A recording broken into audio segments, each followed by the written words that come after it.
Hey guys, welcome back to part 2 of the VW Jetta no start stall when the driver's door is open case study. So for part 2 we'll spend a lot of time dissecting wiring diagrams, you know, the track style diagrams that the Germans like to use, and we'll see what all is, you know, where the fuel injector gets its power from, the fuel pump, those are tied in, and we'll kind of try to make heads or tails out of this issue and see how many trouble codes are related from our initial scan, you know, the 12 codes there. So let's go to the laptop and pull up some wiring diagrams, and I already have my, Matt's patented dry erase board of knowledge. I wanted to call mine the whiteboard of knowledge, so it won't infringe on his trademark. But back to the computer, let's see what we find. Alright, so for wiring diagrams, I generally like to use BBB Industries for a few very good reasons that I've mentioned before, and I'll mention them again. So, okay, let's say we'll use all data this time. So we have our vehicle pulled up, 2003 VW Jetta. Everything's great. Let's go to diagrams, electrical diagrams, powertrain management, that's what we're interested in, and our engine diagram. Okay, so here we have, looks like 16 pages of the engine control management, you know, group of diagrams. So, okay, let's go to page 1. First of all, they show you this view, and you can't really read any of those numbers at all until you zoom in. Okay, let's zoom in. Okay, great. So here's the first page. We can look at this page. It's all pretty, but with this style diagram, you're always all over the place. So, you know, they have it highlighted. So let's say we want to follow this track, like 194. Click on that. Bam. It takes you to this page. Alright, so, but we're back to the small screen, so you have to rezoom it. Okay, so there's 194. And then, okay, so you want to go one back. You click that. You're back to the small diagram again. I mean, you can spend hours browsing these things, and it very quickly becomes annoying. I mean, it's nice that they have the factory diagrams available, but are they user-friendly? In my opinion, no, not at all. I just want to, you know, scroll up and down and look at all my pages all at once instead of doing this nonsense. Every time you want to switch a page, you know, I mean, look, you can't even click on the, why can't you even click on the arrows there? You have to zoom way in. Okay, now you can click on the number. Go to the next one, same story. So this is really frustrating. I mean, it's a paid service and the diagrams are there, but they're just a big pain to browse through. It's ridiculous. While you go to a free service like BBB Industries, and oh, look at that. You can just scroll through your pages, no problem. I mean, it's still not the most convenient thing to do, but it's quick. I have this PDF saved on my computer. I can go out in the field. I don't need an internet connection. So basically do my homework here, and then I already have the diagram pulled up. So this is why I mostly use BBB Industries, even though I'm paying $150 a month for all data. So hopefully someone from All Data is watching and they can improve on their, you know, user interface. But I think it's something that techs shouldn't have to waste time on when they're trying to fix vehicles in, in a busy shop, to waste time trying to mess with this user interface on ALLDATA. Now I don't know about Mitchell, maybe their diagrams are a little easier to use, but they have their own issues. I mean, anytime anyone redraws a diagram, they're just going to add mistakes to the OEM, which already have mistakes in them. So that's my little rant. So let's get back to the issue at hand.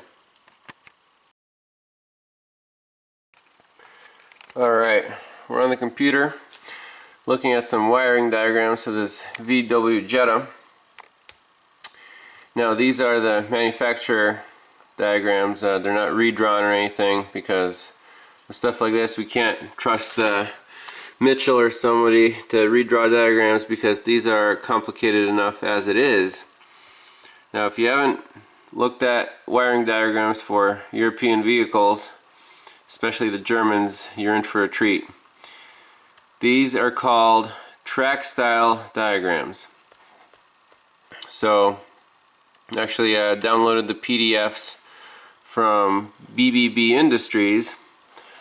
So you can see, like, the first page, it starts with, there's track 1. Alright, you see your components, and then for some reason they broke it up, and the next PDF file, it starts with where the other one left off, track, you can see there, 15. We go all the way down to track 210. And the way these work is, so if you want to follow a circuit, so on the first page we have our battery right here.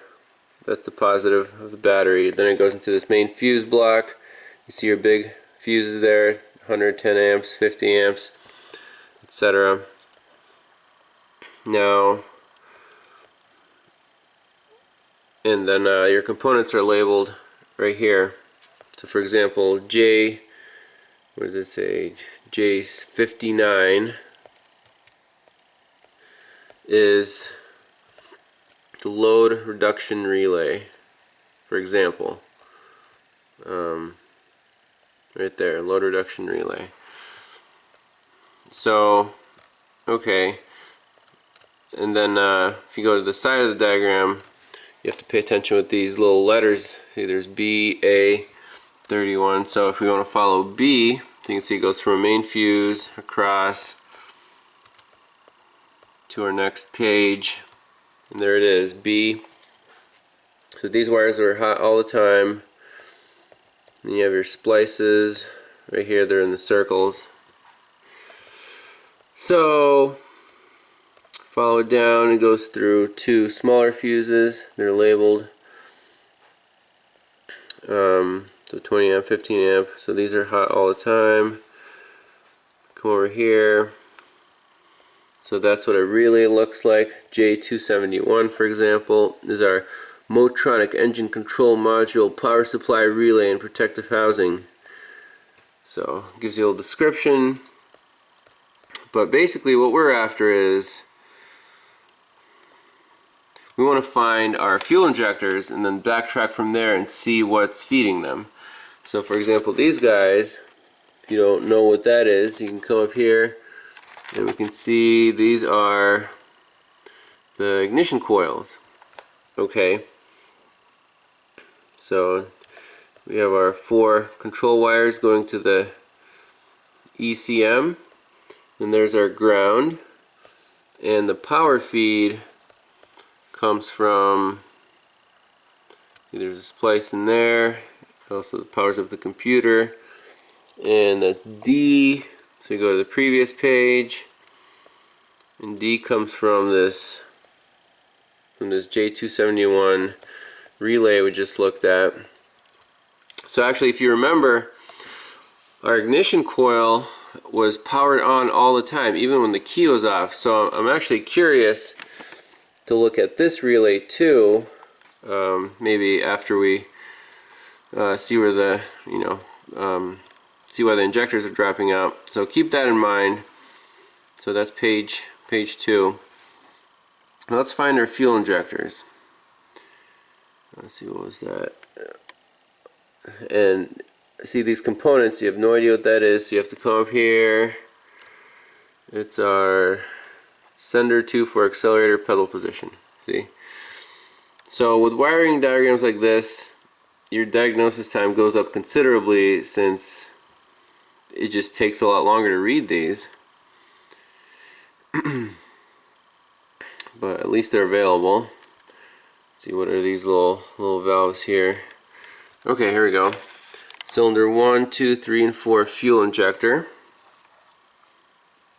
Alright. So let's see. Obviously they're controlled by the PCM. And here's our feed. And it comes from this fuse. S232 10 amp.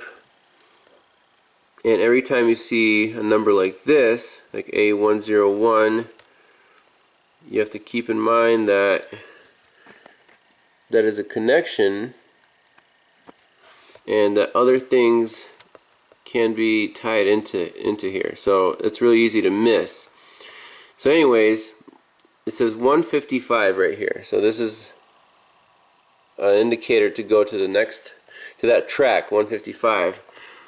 So right now we're at 112, and then keep going here, 126, 140, 154, 155. Alright. So again, it's you just have to keep in mind, like, where were we just now? 155, and we were at 99. Okay, 99. So that goes to our fuel injector. So where does this come from? So you see fuses on here, splices, G6. I think that's our G6 fuel pump. Alright, so there we go. They are tied together. So my assumption is right when we saw that fuel pump prime on the injector control wire. So we're tracing the right wires here. See, this is annoying too. So all these fuses, and then you have, it just goes everywhere. There's like, track number there. There's a wire going off there. But we need to find where this comes from. Usually it's up top here. The current flows down from whatever's up here. So if we zoom in, see that letter. So let's go up one page. E, okay. Alright, so what do we have here? J17. Fuel pump relay. So all that work just to trace this to a fuel pump relay. Now this is one fancy looking relay here. And again, I think we're going to have to bust out Matt Schrodinger's whiteboard of knowledge and analysis for this one, because it looks like we have 1, 2, 3, 4, 5, 6, 7 pins on this relay, and we'll just have to trace each one of them, because obviously it's tied into the door somehow. And yeah, so let's go from here. I'll draw it up on the board, and we'll simplify this mess of a wiring diagram. Alright, let's get down and dirty with this fuel pump relay here. So whenever dissecting a relay, especially something this complicated, you want to split it up into two parts, the control side and the load side. So actually they show you an internal piece there, and you can see right here is our load side, and then it's controlled by, it's almost like a mini module here with all these wires coming out of it. So this all has to do with control. So first, let's dissect the load side, see what all is on this what is controlled by this relay, and we'll jot those down, and then we'll focus on the control side. So from here we have one wire going off the page, that's E, and on the next page we see a big tree where the power wire splits into powers a whole bunch of things. So let's go one by one and write them down on our whiteboard here. So I drew up the relay. It's a J17 relay.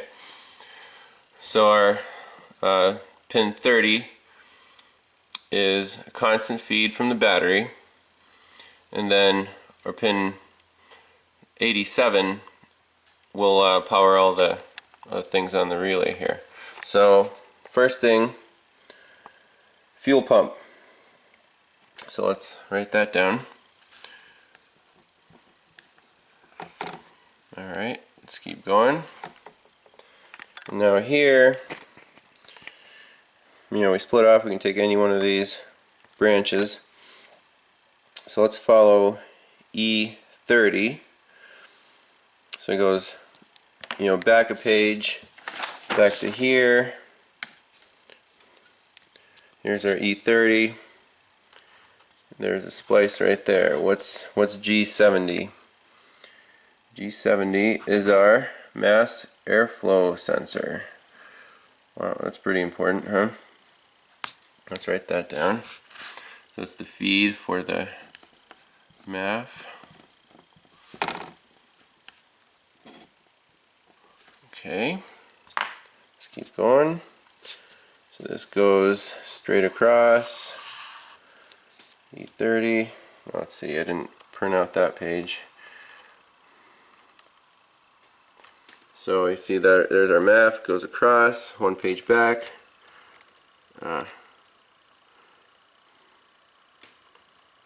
Sorry, there's our MAF, one page back. Okay, so E30 goes across. What's this guy right here? It's the J299. And that is our secondary air injection pump relay. Does that sound familiar? I think that was one of our codes. So let's write that one down. So it's our AIR relay. Okay. Now you gotta slow down and go fast here. You can't miss any any components. So then you can see it changes from E30 to E7 and goes back another page. So let's go page up. Alright, there's our E7. Now it powers, I actually printed this one out. Let's see here. E7. So powers N80, which is our evap canister purge regulator valve. Alright, so we're definitely on the right track. That's another one of our codes. So evap purge. This tree might get big. So kind of get the point. G130. There's our O2 sensor, sensor 2 behind the catalyst, and that's powering, it looks like just the heater, controlled by the PCM. So let's write that down. Bank 1, sensor 2, heater. Okay. And then I think on this leg, the last component is G39, which is our heated oxygen sensor for, the main one, the upstream one. That's also just a heater. So bank 1, sensor 2, and then bank 1, sensor 1, heater.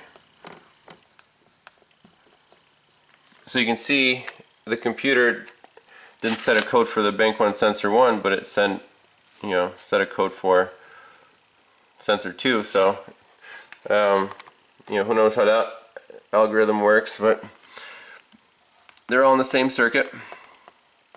Alright, what's next? So let's jump back to our tree again. So we got all the things on this leg. So now we have 3 more components here, it looks like, or at least 3 more 3 more legs. There might be more components on them. So 99, we already saw that that was powering our, let's see, from 155. It goes through a fuse. Watch out for A101. That's a connection in the instrument panel wiring harness.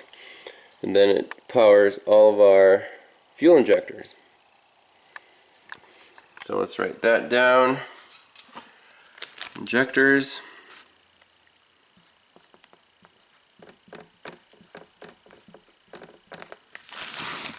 And then also A101. So we don't have to track that one now, but we'll just keep it in mind. We want to be consistent here. So let's extend our tree.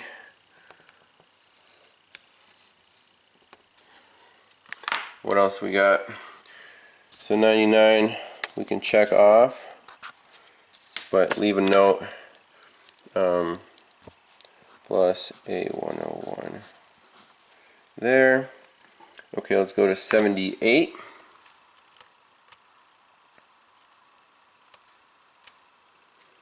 Okay, 77, 78. And that was from the same 155. And what is V144? That is our leak detection pump. Alright, great. We got a code for that. So evap leak detection pump.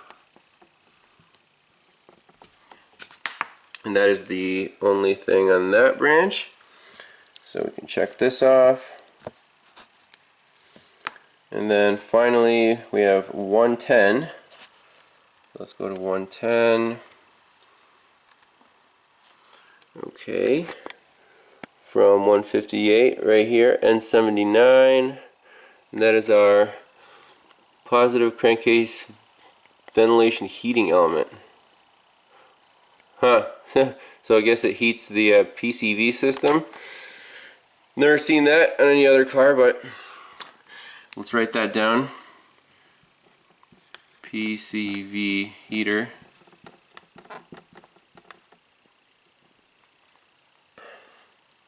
Alright. Is that a good list so far? I think we're just about done with the load side. And just for kicks, let's see how many codes are explained, that the computer set. So the 61, 64, 67, and 70 are for the injectors. Yep.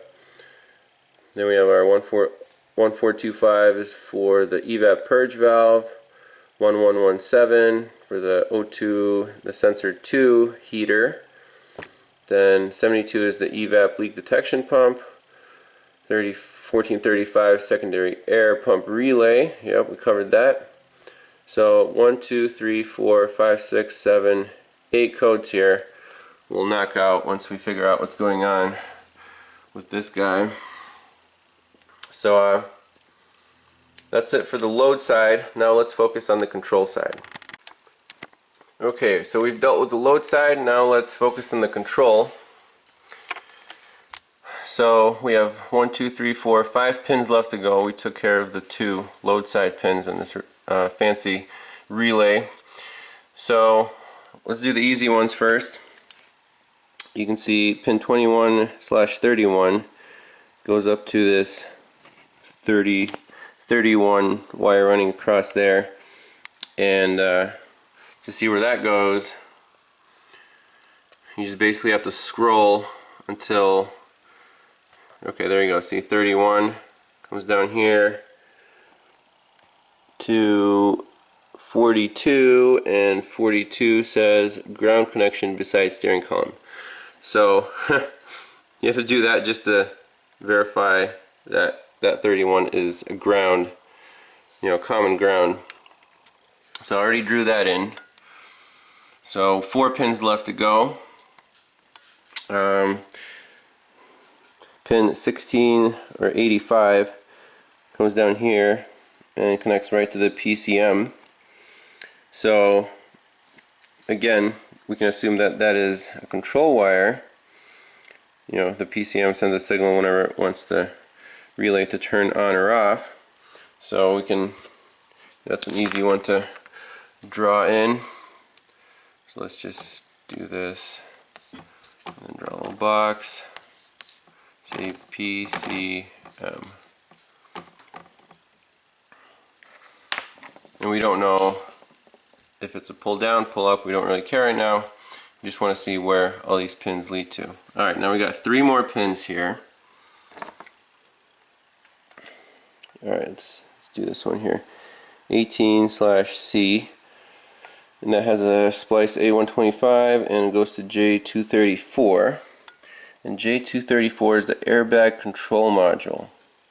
And then A125 right here says connection crash signal in instrument panel wiring harness. So that pin, so that's 618C. So 18C. This guy goes to our airbag, and my assumption here is if the vehicle's in a crash and the airbags deploy, obviously we want to turn off our fuel pump even if the ignition key is still on, the engine's running. So that's a safety, almost like an inertia switch on a Ford, but here it's incorporated into this relay. So basically this airbag module tells the relay to shut down. So again, I don't think we have to chase that any further. Then we can put a 125 splice right here. So 2 more pins. So at this point we still don't see how this relay ties into anything to do with the doors, so hopefully these last 2 pins will give us some clues. And on here we see that they both lead off this page to 196 and 20. Alright, let's chase those. So let's chase this 20, track 20. That's pin 1986. Let's label that. This is 1986. Right there. So let's go to track 20. This is on our second page. And there it is. Come up here. We're coming from 147. Yep, that's our wire. So we can see here, goes to a fuse. It looks like another main feed. And it comes from D15. And D is our ignition starter switch.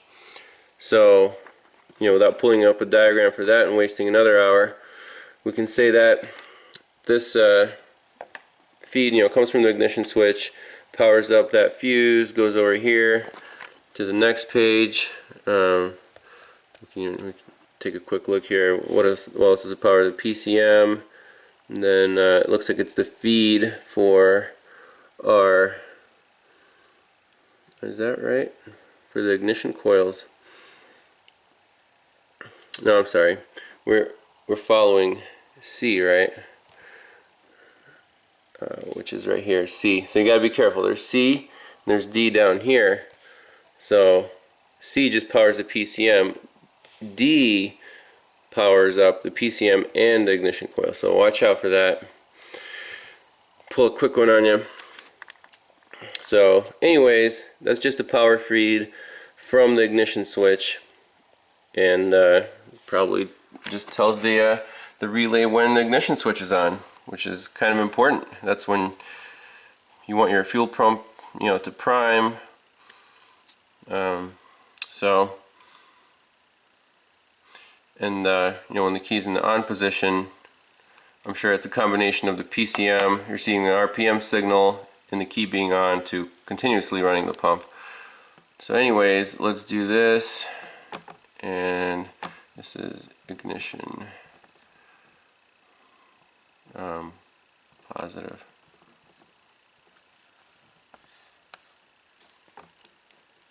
Okay. Still don't see where the door comes in. Must be this last pin, huh? Save the best for last, right? So pin 24/TK.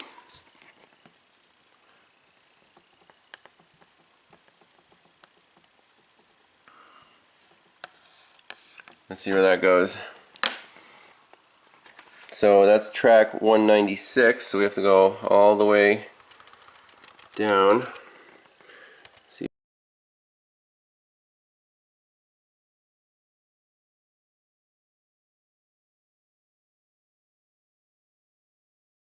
196, okay. Yep, and we're coming from 146. And it goes to two places here. First, this J24285, it looks like. And this is the control module with indicator unit and instrument panel insert. Control module with indicator unit. So basically our instrument cluster. And then there's also a splice here, A13. So see, when there's a wire running across, that means there's more stuff connected to it. Wire connection, door contact switch in instrument panel wiring harness. Wow. Talk about, if you're browsing through this, you might overlook that little connection. So A13 door switch, and that is, it doesn't say which door.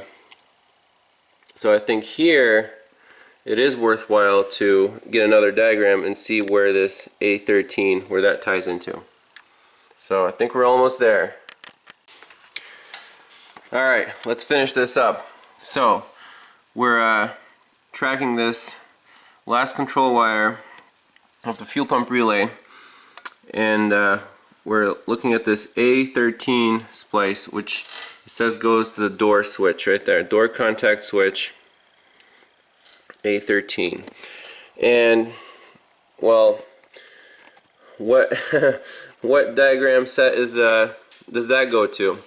So in BBB Industries, you'd have to kind of start from scratch. I mean, what has to do with a door contact switch? Maybe lighting, security system. Again, you'd have to hunt around for that. So here's where all data actually kind of redeems itself. I know I was a little hard on it, but let's try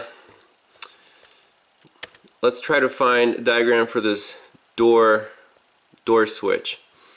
So I don't know, let's try anti-theft and alarm system. If someone opens your door, alarm will go off, so maybe that switch is in here. Diagrams for the system, go to the master diagram index. Alright, well, let's try that. Complete index, circuit breakers, relays, sensors, and switches. Well, let's try to narrow it down. Try that category. Sensors and switches only. So is there a listing for a door? Let's see, door contact switch, driver's side, and they give you a link. So it's 76. So it's a 76 series or a group of diagrams. So let's click on that, see what we find. Again, we get our small version. Zoom in. That's over here. Okay. So where is this switch? See F2, F10. Come over here. Alright, door contact switch, driver's side is F2.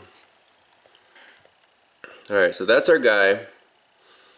And again, we have to start tracking.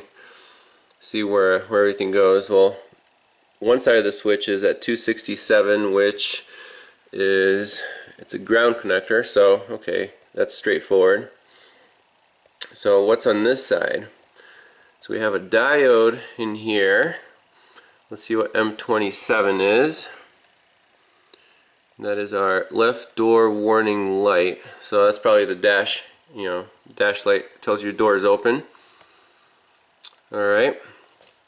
And then we come down here. There's another connection at track 56. Let's click on that. Zoom in again. Alright, so it sent us to track 56 right here. Here we go, A13. Alright, so that's the same splice, and it goes to the, as we saw before, the control module with indicator unit. That's your dash. So that's it. So one side of this splice is connected to the door switch, and the other side is connected to our go back to BBB Industries. They kind of complement each other, and the other side is connected to, as we saw before, that control wire, what we're looking for. So we can draw this in on our whiteboard. So basically this goes to the door switch, which is normally, so when your door is closed, this switch is open, and that's grounded. And when you open your door, the switch closes, and your warning light comes on, your chime comes on. And this control wire is grounded when the door is open. Okay? So it's not that difficult, but as you can see, the bulk of this diagnostic time is going to looking at wiring diagrams. The checks that we're going to do are going to be pretty quick and simple now that we know what we're dealing with. So let's come up with a couple quick checks at this relay. So one thing you might ask yourself, why the heck is the fuel pump relay connected to the driver's door switch? I don't know. I've never seen this on any other vehicles. I have read some information, here and there, that this is to prime the fuel pump when you get into your car. I don't know why you would do that. Most cars just prime, when you turn your key to the on position. Some cars don't even prime at all. You just crank it and the fuel pump comes on and you're good to go. But in this, the Germans, they like to have their fuel pressure there when you crank, so you get instant start. So I guess they prime it when you open your door. Yeah, so what quick check can we do to see how this system works? Well, I say go to the relay and have it plugged in, and then just ground that pin. Pretend like you're opening your door. Maybe we can even get to the door switch and ground that. I mean, that's what it's happening when you're opening your door anyways. And if the car shuts off, then it's not supposed to. This relay, it doesn't matter if your door is open or not. If the car's running, it's supposed to stay running. The only reason that wire is there is for that initial fuel prime when your key is not in the ignition. So when this guy is low, then the circuit could be active. But when it's high, that circuit should be ignored. And apparently it's not being ignored. And then one other little detail that I actually noticed looking at part 1 in the video was the door switch itself seemed to be kind of intermittent. Sometimes the chime would come on with the door ajar warning on the dash, and sometimes it wouldn't. And in the cases where it didn't come on and the car was running, I could open the door and the car would stay running. But when it was working as it was supposed to, then we had the no start situation. So we actually might have two problems here. One is an intermittent door switch. When it doesn't work, then the car actually runs fine. And then the second problem might be, internal to this relay, that it's just malfunctioning and cutting power to all these, things on the load side when you activate that door switch. So let's go back to the car, find this relay, and do a couple quick checks. Now, I'm not worried about the main feed, since the car runs fine until you mess with the door switch. I'm not really worried about much else except for that one leg of the circuit. So back to the car.